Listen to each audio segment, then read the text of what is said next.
Country's COVID-19 messaging machine has been shrouded in controversy.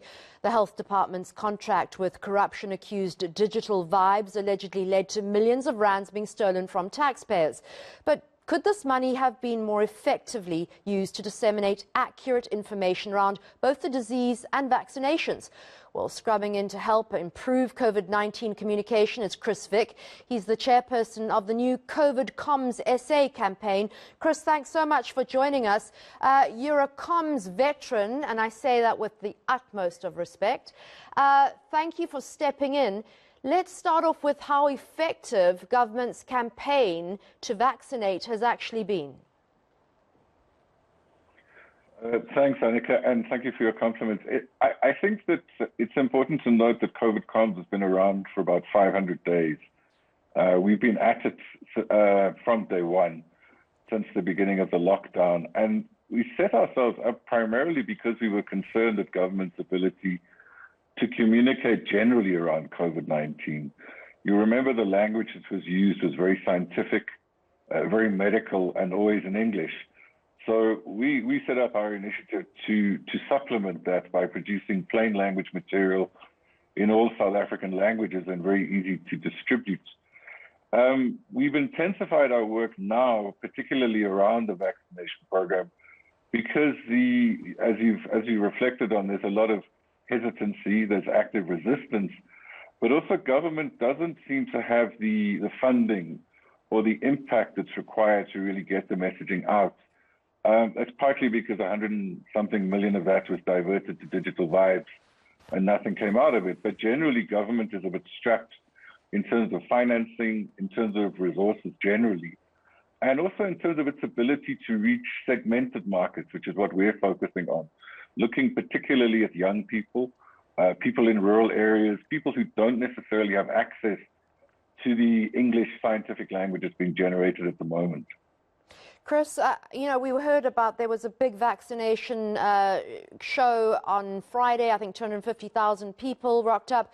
But I was hearing from other healthcare experts that in rural areas and areas that aren't metros, people are not coming into those clinics to get vaccinated. It's interesting that two provinces where there's been a good take-up are Limpopo and the Eastern Cape. And in both those examples, provincial government has put a lot of energy into interacting with communities. So they have roadshows, they use community radio very effectively, and they also use, wherever possible, traditional leaders, people with credibility in communities to spread the message. And that engagement and those conversations are making a huge difference. But access is an issue. I mean, it's much easier in a city like Cape Town to get vaccinated than it is in Tropembabo, Lusikisiki. The public health system is better developed, the transport facilities are better. So what we're aiming to do with our next phase of work is a three-pronged process where we have teams of community facilitators who will go into particular districts where the vaccine take-up has been low, and they will run vaccine hesitancy workshops to explain to people what the vaccine does. Then within a week or two of that happening, a roving vaccine unit comes to those areas and vaccinates based on hopefully the increased take-up from the communities. We then going to start documenting what those community members experience. What was it like to get your jab? Did you have any side effects?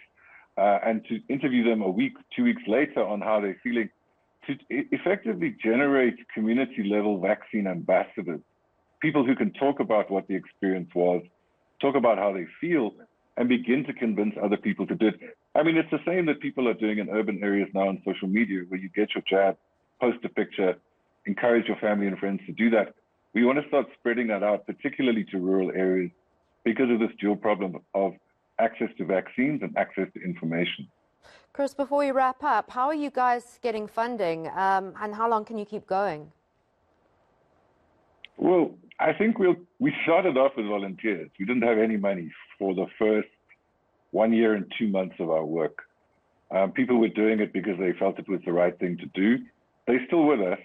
We now have just over 2 million rand in funding from the Solidarity Fund, which is probably about 2% of what was given to Digital Vibes. And we're using that to pay filmmakers, animation artists, graphic artists, to produce the material that we're doing. We're really hoping to get more funding, particularly from the corporate sector. We're asking the commercial media stations like ETV, ENCA, SABC, etc., to try and give us discounted primetime airtime. My dream is if I'm sitting watching Orlando Pirates beat Kaizer Chiefs, that there's an advert in the corner that says, get vaccinated, it's the right thing to do. That if I watch a program like Riajola 99, I'm able to see vaccine messaging there. That takes money. Government doesn't have it. We're hoping the corporate sector is able to provide it. But our volunteer spirit is strong. People are really prepared to do whatever they can, even if they're not getting paid, to get the messaging out there, because it's the right thing to do. And it's the way to use our communication skills in a positive way. Chris, we don't have control over, what runs outside of in normal programming, but please keep in touch with us when you do your outreach. We would love to keep in touch with you, especially on the show on Newslink. So thanks so much for joining us and for all the good work you're doing. Chris Vick, he's the chairperson of the COVID Comms campaign.